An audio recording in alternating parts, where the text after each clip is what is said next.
Yan na naman po ang nais naman nilang iparating. Maging kaawa-awa ang OVP, maging kaawa-awa ang Vice President.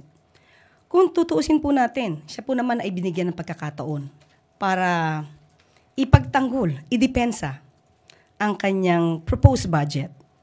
Hindi naman po hinahadlangan na magbigay ng tamang budget sa OVP kung ito naman ay maipapaliwanag niya. Kumbaga sa thesis, kung ikaw ay nag-submit ng thesis, kailangan mong idepensa. Hindi pwedeng sabihin mo sa iyong panel of judges, kayo na pong bahala magbigay sa akin ng grade, basta yan na po ang thesis ko.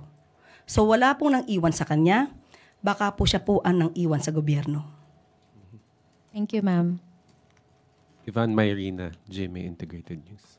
In that same gathering, Vice President Duterte said that she is not endorsing any candidates for senator.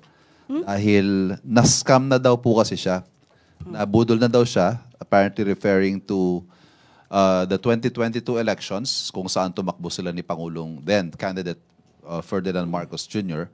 under the platform of unity and transparency. Kaya ayaw na daw po niya kasi nabudol daw po siya. Baka sabihin ng mga tao'y mabubudol na naman sila pag nag-endorse siya.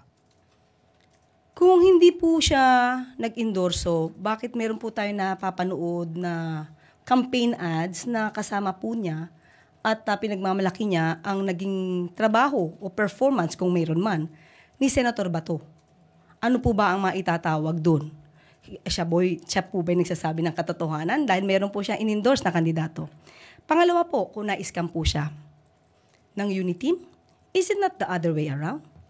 Hindi naman po siguro inakala din ng miyembro o ng mga miyembro ng Uniteam na mabilis magagastos ni VP Sara yung 125 million pesos na confidential funds in just 11 days. Hindi naman po siguro inisip nila yon at nagbigay ng tiwala sa kanya. Hindi rin po din siguro inisip ng Uniteam noon na siya may mga kakilalang assassin.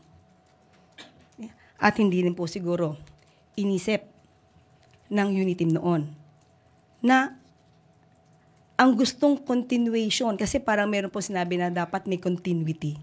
Pero hindi rin po papayag ang Pangulo na ituloy po yung sinasabing bloody tokhang at EJK.